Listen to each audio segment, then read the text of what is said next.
Namaste, everyone. Thanks, Savan, for that introduction. So Arushi, Bhuvanesh, Sreepada, let's go ahead and unhide our show our cameras. So yeah, as Savan kind of gave some introduction to the three panelists, I won't do too much more of an intro there, but the purpose of the panel, we want to keep it very conversational, is explore the challenges that Hindu students in high school are facing in terms of Hinduphobia, any kind of encounter with Hinduphobia.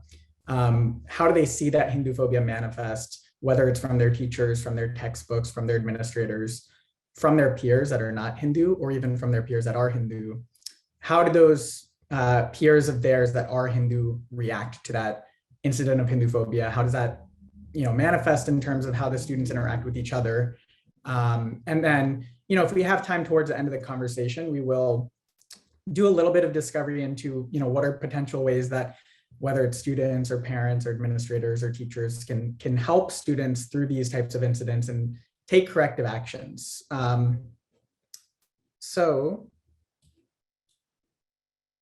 Okay, it looks like the host is stopping the camera to be turned on.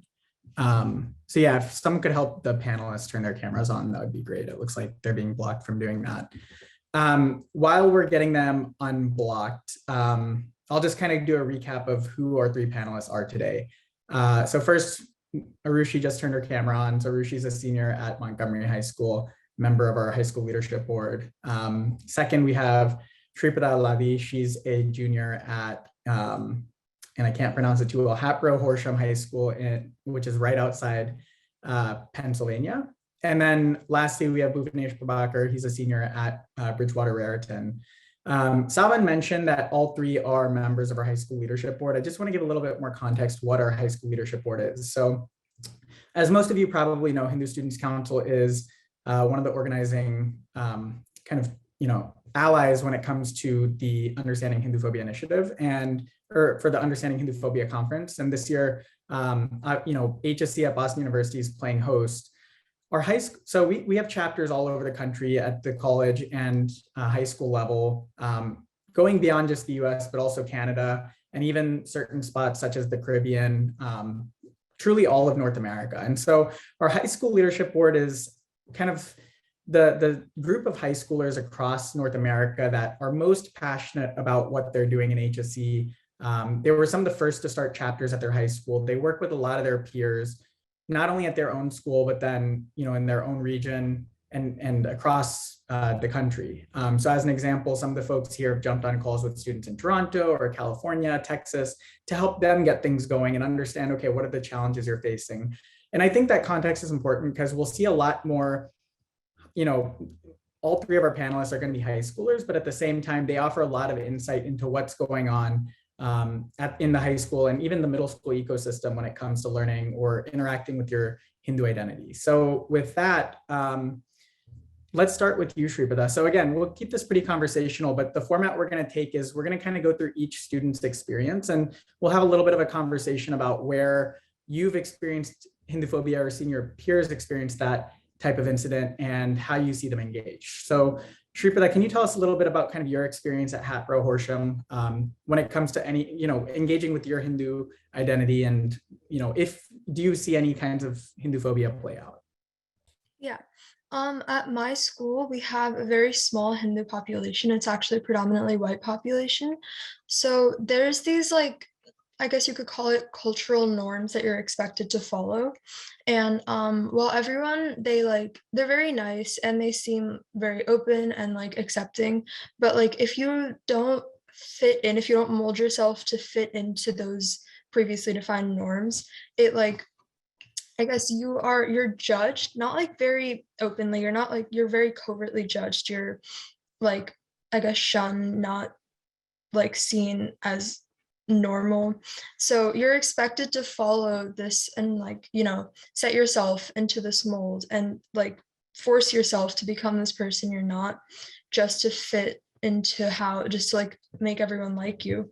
So for me, that has it's shaped my identity because when I was younger, I moved here when I was 5. So I felt very, I guess, alone.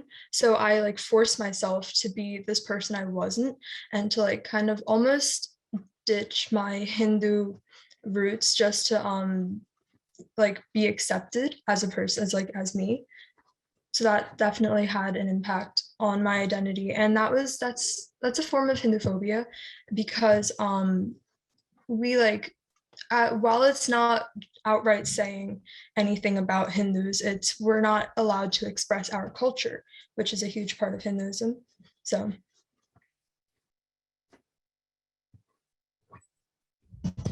I guess Arushi or Bhuvanesh, do either of you relate to that experience at all at your schools, or what are your thoughts, or do you have any questions for Sreepada in terms of her experience? So Sreepada, did you ever like try to like did you have one of those days where you felt like really bold and you tried to like push a boundary or something and then see like how did that go? I'm just interested to see how much of a badass Hindu you're trying to be in this situation. for like holidays or birthdays or like festivals, I would like dress up in traditional clothes and go to school all like decked out in like a gagra or something, and then people would like they would just like you'd get a lot of stares, like judgmental looks. It wouldn't be like outright, but it'd be a lot of like stares, and like it's like obvious that they were judging you. And or I'd wear like a hindi, like I'm wearing some right now, you can't really see it anymore, but like when I was younger especially, it would be like I remember when I was in second grade, there was this one girl. I wore mehendi to school, and she was like, we used to be really close, we were pretty good friends, and then one day I wore mehendi to school and everyone was fascinated by it, right? But she seemed very, I guess it was almost grossed out and uncomfortable looking at it. And like I was like, hey, it's okay, like I can touch things, see, because she thought I would like, it would like contaminate her almost. So I'd be like, hey, it's okay, I can like touch things and it won't get everywhere, it's like not gonna hurt you.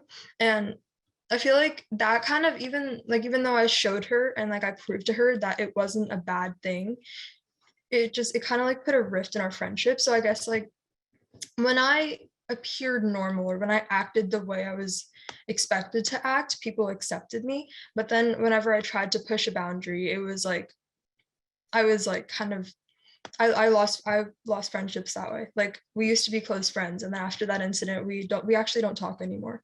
So So I think in my school we have in all the schools I've been in, there've been a pretty substantial Hindu population. So it's weird, right? Because for us, it's like even if you're like surrounded by other Hindus, like people celebrate their festivals and stuff, right? But the amount to which you're like not to use a fancy word, but the extent to which you decolonize yourself, the extent to which you speak out, that's what you're kind of supposed to like kind of fit into. Like I remember one time in like sixth grade, like we would have like obviously the teacher would be teaching about like Hinduism in India, right? So I remember this one time when like the class is like what 75% Indian, and then those are like mostly Hindu, right? Or from some type of dharmic faith. And this teacher is not Hindu, the teacher is white. Um, and the teacher is like, okay, so let's be honest, guys. How many of you think that colonization was needed for India to be modernized and for society to like become like more progressive? And every single person, including me, raised their hands. And because the way the students would look at you if you said no, as if saying you're gonna give us a hard time if you start arguing with the teacher, and the way the teacher had this smirk on his face as if to say, look, you're in this modern country, how could you possibly think that modernization is the good thing? That type of covert thing where that if you don't play along, that something's going to happen. It's really interesting to see how even though I'm in an area has way more Hindus, and Sripada's an area that's two Hindus, we both kind of have that same type of fit into to these very colonial stereotypes. Otherwise, almost like your social like level is going to fall or something. Bhuvanesh, do you have anything like that you experienced? Yeah, so I'm from Bridgewater, and we also have a lot of Hindus here. Um, and in the vein of peer pressure to fit in, I think that majorly relates to religion through its suppression. What I mean to say is that being religious in any sense is not necessarily seen as productive or cool, I guess. Just because religiosity isn't seen as something you can really advocate for in a productive sense. People really like to lean more into their cultural roots and their cultural identity, and there's nothing really wrong with that, right? But everything is simply called brown and South Asian. I don't think I've heard people use the word Hindu at my school once to describe the stuff they're doing. Simply put, when I've asked people about this, they've said, oh, it's because, like, I don't know, we were asked to be super religious when we were younger and we were just kind of lazy and didn't really want to, so now it's kind of just not a thing we want to reconnect with. So I guess the peer pressure on my end is just simply embracing my faith and identity instead of being annoyed with it. I think that that's the best way to put the general sentiment that Bridgewater kids kind of feel. Sreepada, I guess I wanted to ask you what you think could be done about normalizing the practice of Hinduism and Hindu traditions as sort of a way to fit in instead of something alienating to people. Like, how do you think that can happen? Well, establishing an HSA and hopefully soon an HSC at our school, that was definitely a huge step, because before that we didn't have, I actually don't think we had any Hindu representative organizations. But I feel like a lot of it just comes from talking about it, because a lot of times it feels like people just don't know how to talk about different religions because of like the pressure that's put on you to like not say anything prejudiced or anything that could come off as offensive. So I guess like overcoming those stereotypes or like those Hinduphobic acts, that could, a lot of it could come from just talking and speaking more freely about your religion, who you are. Because, and I have like actually this year in biology, we were sitting, a group of us, we were sitting and we started talking, I forget how the conversation came up, but we started talking about like Hinduism and us. So me and my friend, we were both talking about Hinduism, and one of our other friends, he's Jewish, he came over and we all had this nice healthy conversation about our religions and how they're related, how they're different. And we learned so much about each other's traditions, each like what makes up a religion and how it like, I guess like its roots. And at first everyone else in the class, they looked a bit weirded out and like almost scared, like they didn't know how to react to it. But then after a good like 10 minutes, they like joined in too. And pretty soon it was a group of like 10 of us just talking about us and our traditions, our culture, what makes us us, our identity. So I guess a lot like that, definitely we became a lot more open, like we became more close as a class after that.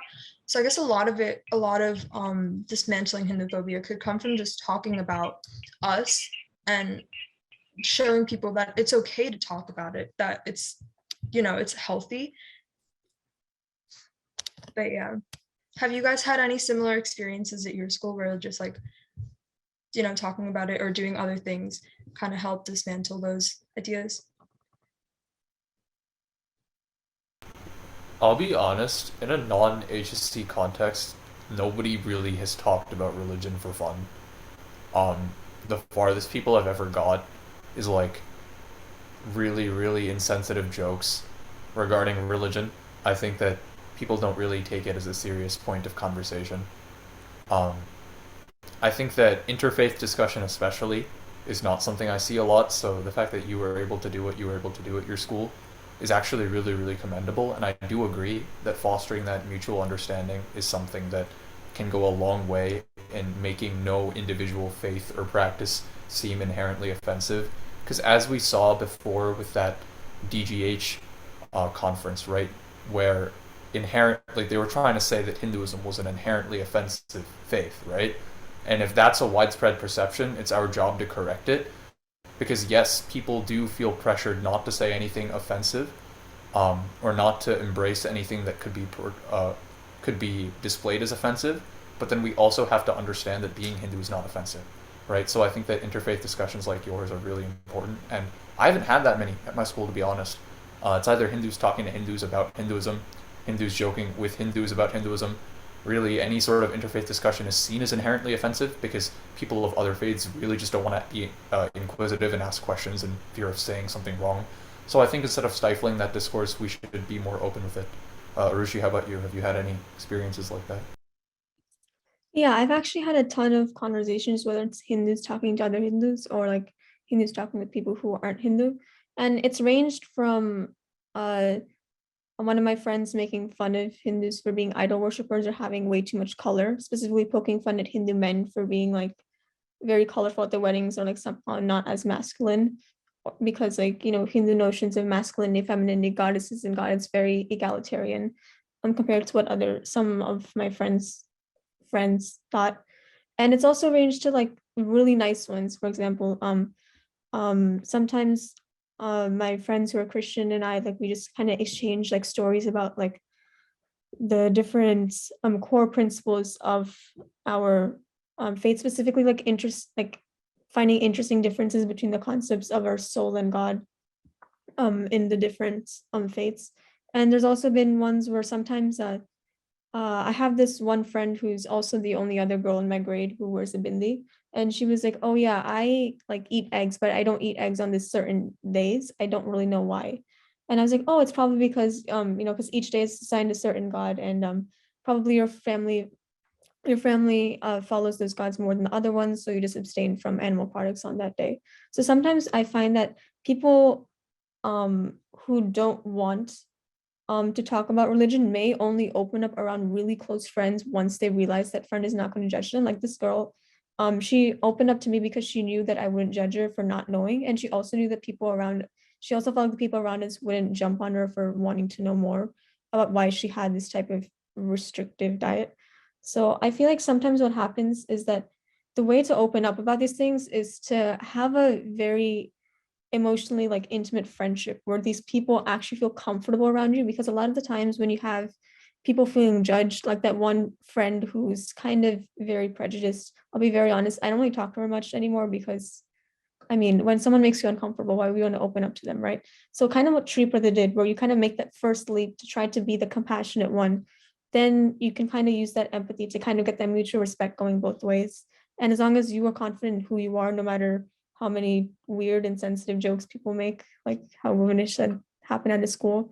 And I've also seen instances where there'll be a group of people like both like Hindu and non-Hindu, you know, white, and then the person who's white will make a joke and everyone else just kind of laughs along because they don't want to like seem like they're lecturing too much about their culture. So I feel like calling those instances out, even if it's very subtly, and kind of slowly pushing those boundaries in a way that like gets people to think. It takes time, but it can be done.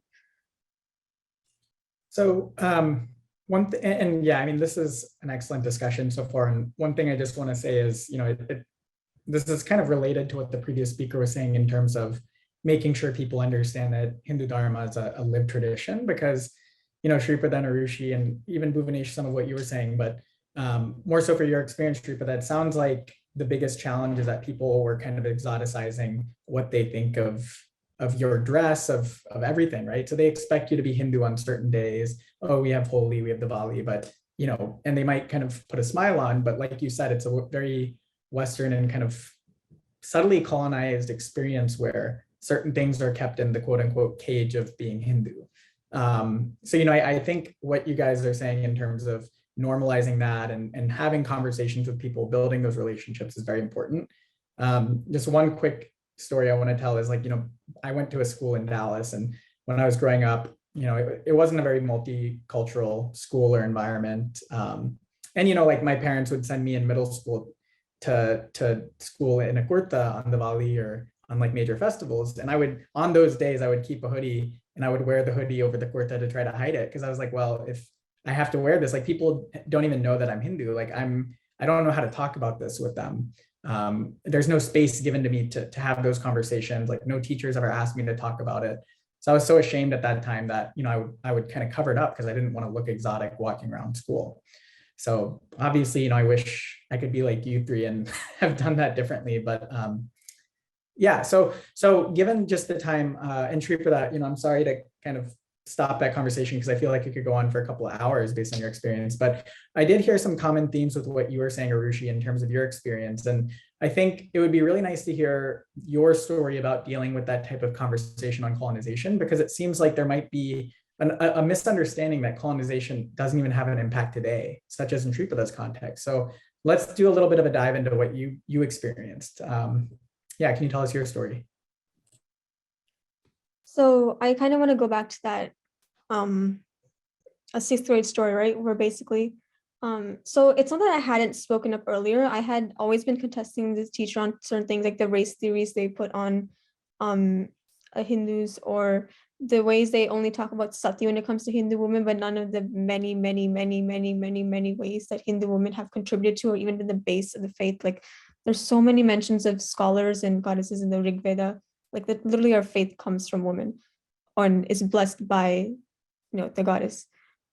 So I'd already been very outspoken. And so when it came to that time to when he said, oh, isn't colonialism something that's needed? I think the reason I didn't speak up is because I was just scared of doing any more. And so when you see an entire class of people, especially when most of them were people of color, raise their hand and say, yeah, colonialism was needed for modernization, it was justified.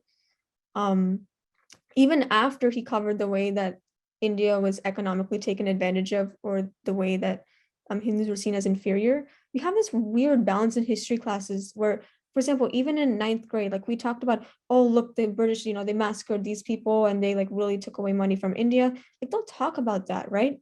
But then they'll also have something else to try to justify that, really it was needed. Like this is like an end justify the means thing.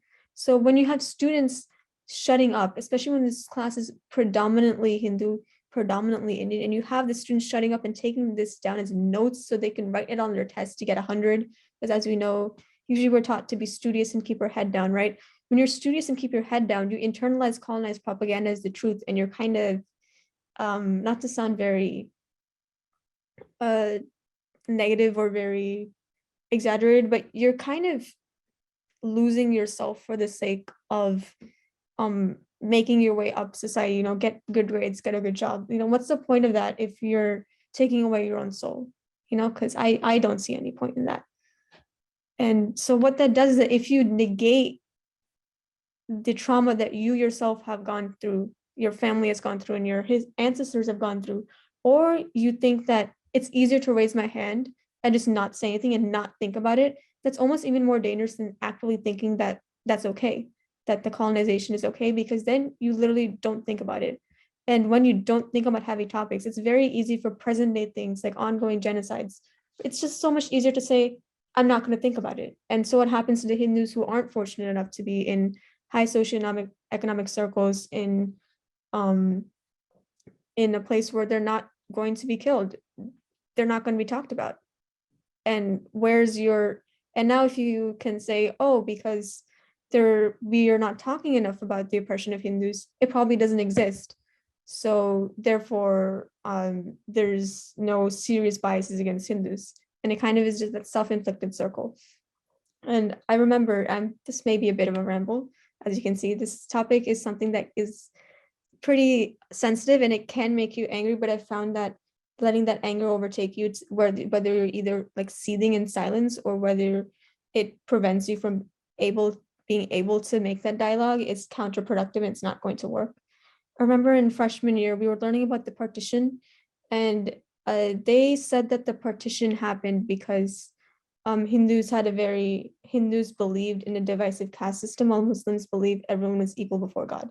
These are not my words. I did not say this. This is what was told to us to write down from a presentation. Now, of course, we know that our society is not perfect, but we also know that these problems are not something limited to only our faith. And also, they said that Hindus and Muslims didn't like each other's festivals. So basically, what they were saying is incorrect generalizations about the principles of each faith, and also saying that, oh, look, these people had partition because they're so violent and backwards. There's no mention of the way that the British absolutely devastated. There's no mention of the fact that when there were independence activists being put in jails, that the Hindus would get the worst conditions because they were seen as being the most heathen. And you have no mention of any of the big genocides like the Mopla Hindu genocide or the Razakars, who completely decimated the area in Telangana, especially where I'm from. So when you have this complete lack of talking about all these lives lost and a lack of nuance about these things, and you portray a very generalized, exotified, backward picture of people, you're effectively erasing their humanity. Their people have millions of people of all backgrounds have gone through these horrific things. And when you write down these very colonial Hinduphobic propaganda as truth, and you have to write an essay about it for a test, and no one says anything because everyone's too afraid to say anything, and the class is predominantly Hindu, then you're effectively internalizing that. And now you're just going to be Hindu on the days where you can get a holiday off and you say, oh, I'm going to celebrate Holi because you'll get a day off from school. When it comes to learning about it in class in an academic setting, you're going to shut up because that's pushing the boundary too much. Wow, Arushi, that was incredible. You're so eloquent. And I guess you mentioned it a few times, right? The idea of internalizing that kind of colonial mindset, or internalizing the effects of that colonialism. But I want to dig a little bit deeper into that. How do you think, so, and you said a lot of the students that are taking notes, they just want an A, right? Their goal is, let's get an A, listen to whatever the teacher has to say, even if it's wrong. How do you think they're internalizing what they're being taught in a classroom? Like, do you think they're taking that as the truth? Do you think it's just subtly in the back of their mind as they move on to college, or move on from there? Or how does that internalize in them? How do you see that kind of manifesting? And in relation to that, you said that you go to high school where there's a lot of Hindu students. So does the fact that there's more Hindu students help or hurt that process of internalizing? I think I remember actually after that class was over, I went and talked to one of my friends who's also currently, she asked me if she could join HSC this year because she herself was interested. And she agreed with me that it was a very colonized way of telling. I think sometimes some people may internalize it. Some people just may not think about it too much, because a lot of people find it's easier to do an escapist type of mindset where you just don't want to talk about it too much. Or they find ways to justify ways it may be right. Like, oh, look, there was this much poverty at that time, without looking at the root causes of that poverty. Well, they stole $47 trillion from us. Maybe that's where we became impoverished. It's hard to critically think about these things when mainstream academia presents them as things that you shouldn't really talk about, because that's where authority comes from, right?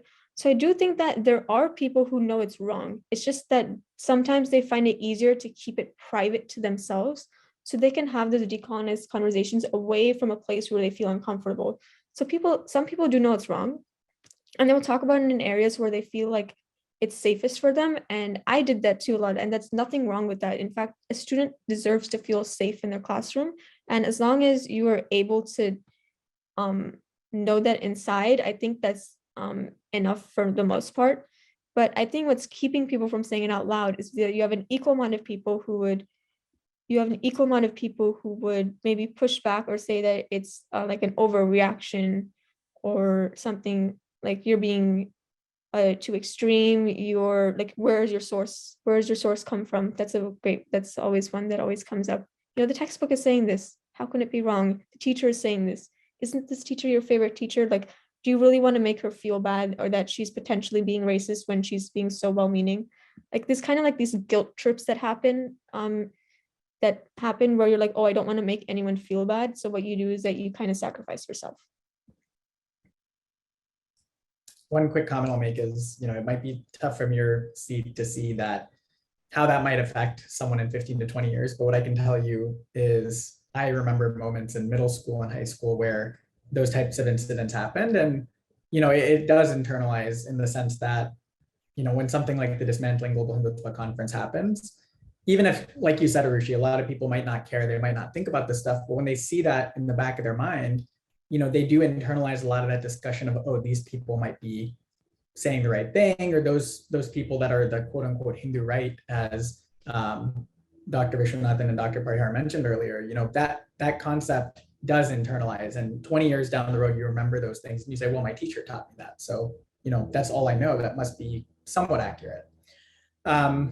So yeah, Bhuvanesh, I mean, I think Arushi touched on a couple things that definitely relate to your experience. So do you mind sharing a little bit, and we can use the remaining time we have to dissect those experiences together? For sure. Bridgewater is odd in the sense that I wouldn't say it's on either extreme of super proud Hindu nor super repressed self-hating Hindu. I guess it's somewhere in the middle. Um, where kids acknowledge that they have some degree of religiosity in their lives.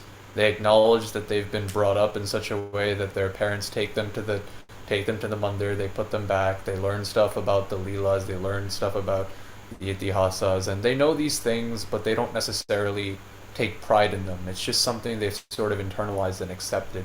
So the big tightrope we're walking here regarding Hindu advocacy is how much is too much. Because a lot of times when you try and galvanize people here to advocate for Hinduism, you get the same response of, okay, I'm Hindu, I don't say any of these Hinduphobic things, I know it's wrong, like why do I have to step up and talk about this, right? So I think that that's the big issue we deal with at BR. And the way that we've been combating it, as Sreepada said, is simply just education. So my experience predominantly began with starting the Hindu Students Council at BRHS.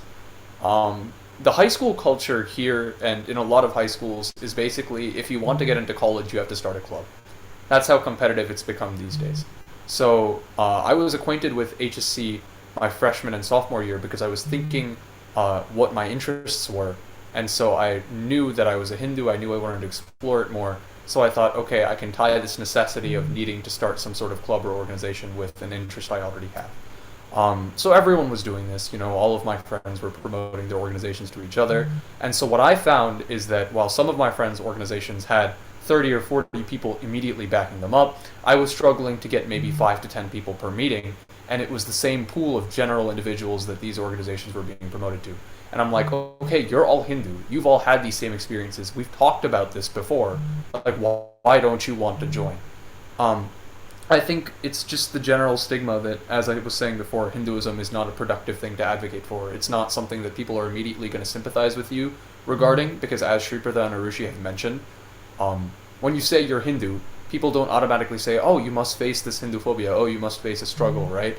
They don't think anything of it. In fact, they might even, as Sreepada mentioned, feel scared or defensive, right?